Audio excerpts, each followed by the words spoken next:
Bismillahirrahmanirrahim. Assalamualaikum warahmatullahi wabarakatuh. We are from UNGS 2290 Knowledge and Civilization in Islam, Section 11. Our group will talk about animal cruelty in Islam.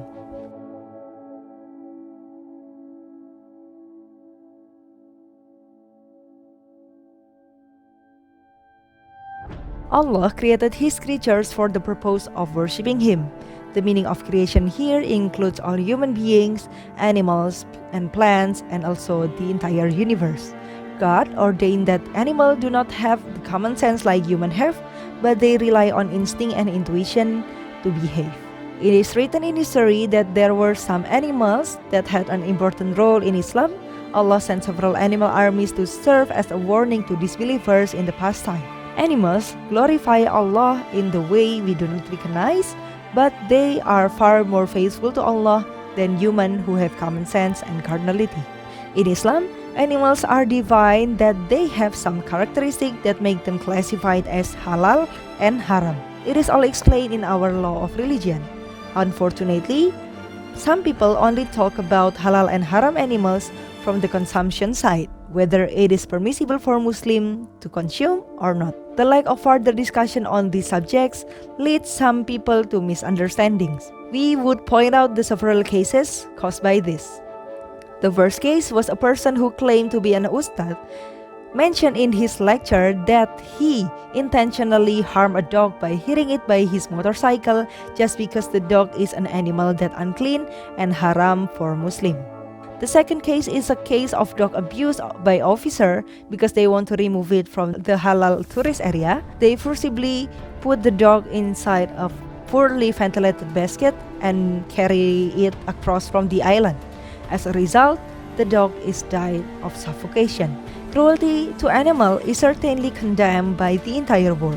However, violence on animal committed by Muslims has a far worse value than that. There are many more cases in animal cruelty in the world. In this presentation, we will discuss further about the Islamic view of the Ummah understanding of what is being said about halal and haram animal, resulting in fatal incidents, especially in animal cruelty.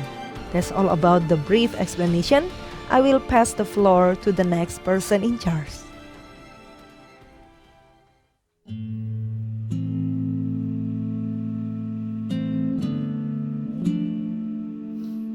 The problem that is currently at hand is not only the prejudice towards animals that are considered haram in the religion of Islam, but also the people did not deal with the situation in Islamic ways. It must be understood that what is considered halal and haram has been concretely established by Allah Subhanahu wa Ta'ala, but Islam has a lot of nuances and details that also must be ascertained. In certain situations, many people seem to mistreat the rules and use it to justify their actions wrongly. The first case about an ustad who purposely ran over a stray dog just because it is considered najis. The main problem with this case is that the ustad did his action without providing any sort of in-depth explanation that will make his action justifiable. The necessities of teaching Islam is to actually learn and understand the rules deep into its root, and oversimplifying will only give other people a singular perspective, whereas Islam is a religion that always considers all possibilities without limiting unfairly, and many aspects of a particular case must be compared to other situations. Similar assessment can be made with the next video, in which it is seen that a few officers are causing distress towards animal in order to apprehend it. The context behind the situation is the officers want to remove the dog from the halal tourist area because they claim it will tarnish the tourism reputation. But the owner of the dog actually used the dog as a guard dog, in which it is explicitly said that we are allowed to keep a dog to use it as a guard dog. The consequences of ignorance about the hadith would lead to many cases that are alike, and spreading the teachings of Islam is not meant to instill fear towards beings that are also created by Allah Subhanahu wa Ta'ala, but it is meant to create a harmonious existence and understanding. So it must be understood that context really matters in Islam.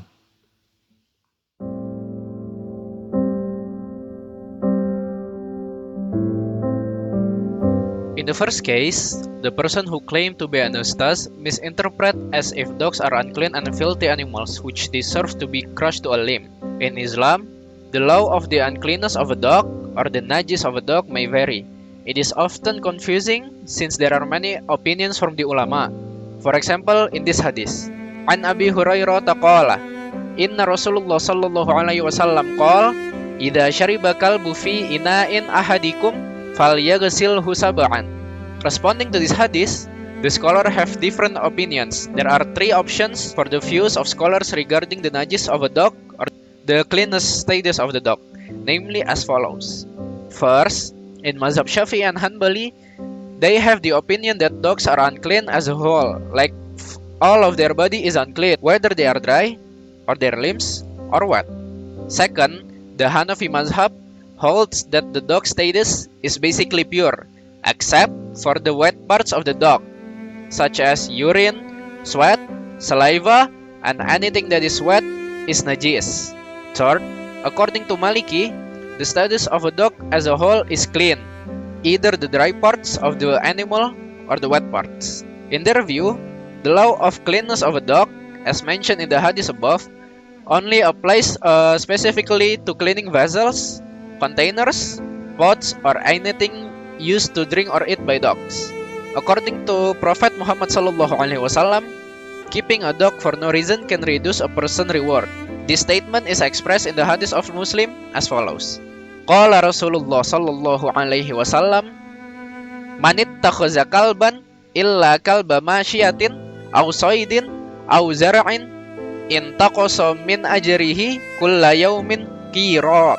Meaning, Rasulullah sallallahu alaihi wasallam said, whoever keeps a dog other than a hunting dog, a livestock keeper, or a garden guardian, his reward will be reduced by 2 qirat every day.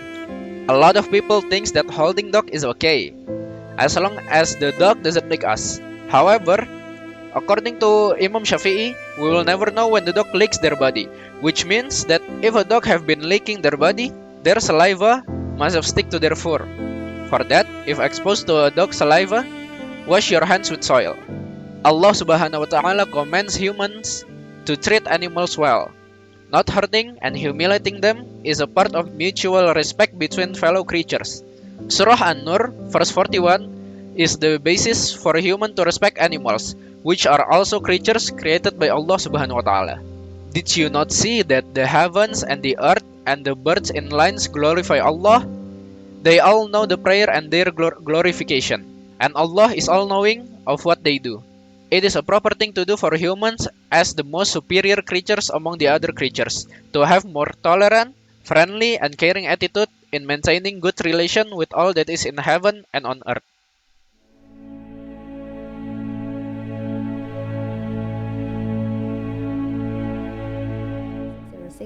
Here I'm going to explain about the suggestions of our case study.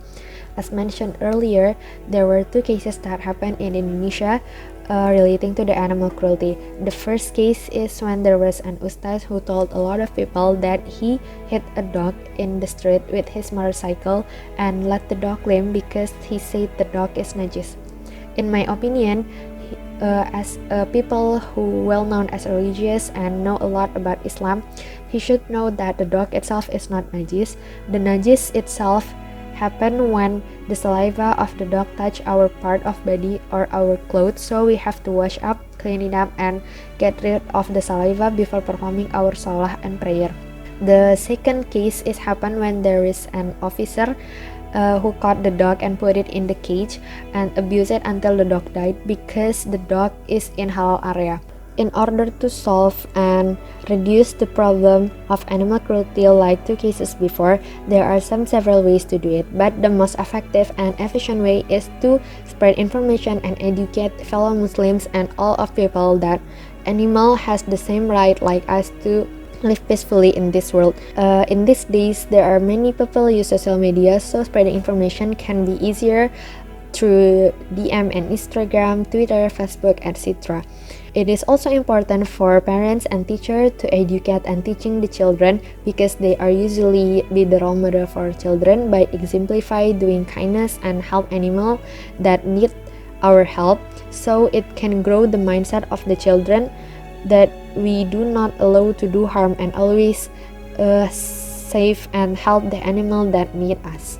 Another suggestion to help solve and reduce the number of cases in animal cruelty is to create and join a campaign or organization that support anti-animal cruelty. There are many examples of them, like the Human Society of United States, Animal Equality, and Only Animal. These campaigns or organizations usually provide animals place to live, feed them, and provide sterilization services.